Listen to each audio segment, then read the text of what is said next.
Salut tout le monde et bienvenue à tous sur Vérité sur le Cameroun. Ici toute la vérité sur le Cameroun est dévoilée, même les secrets les plus gardés. Alors abonne-toi et ne manque aucune actualité camerounaise. Après 2 années de briques en raison de la pandémie du Covid-19, le palais de l'unité du Cameroun a été le théâtre ce 6 janvier 2023 de la cérémonie des vœux du corps diplomatique, ainsi que les vœux des corps constitués nationaux au chef de l'État du Cameroun, Paul Biya.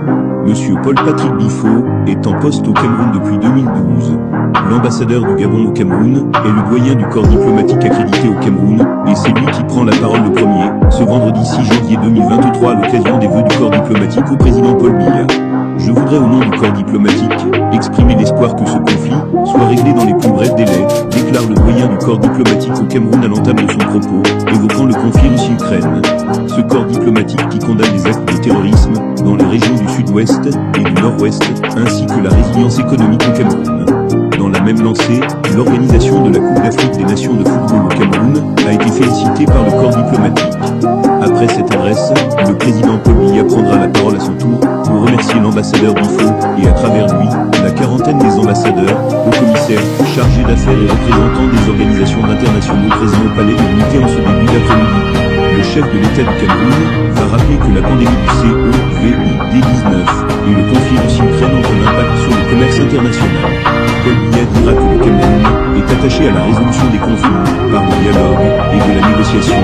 Plus loin, le président Biya plaidera pour la mise en place d'un marché africain des capitaux avant d'inviter la communauté internationale à porter un intérêt plus accru aux situations de conflit en Afrique.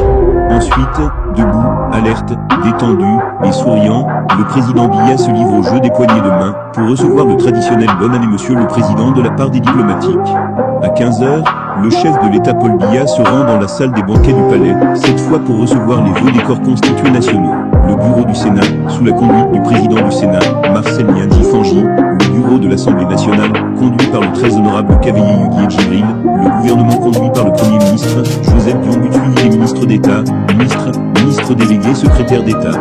Viendront plus tard le Conseil économique et social, le Conseil constitutionnel, la Cour suprême, le RDPC et les autres partis politiques et d'autres institutions majeures de la République. Une cérémonie riche couleurs qui, en ce début d'année 2023, est un témoignage de la vitalité de la vie publique au Cameroun. C'est aussi une occasion pour marquer ce que Paul Biya énonçait déjà dans son message du 31 décembre 2022. Un Cameroun prospère et uni dans sa diversité. Un Cameroun où chaque acteur trouve sa place.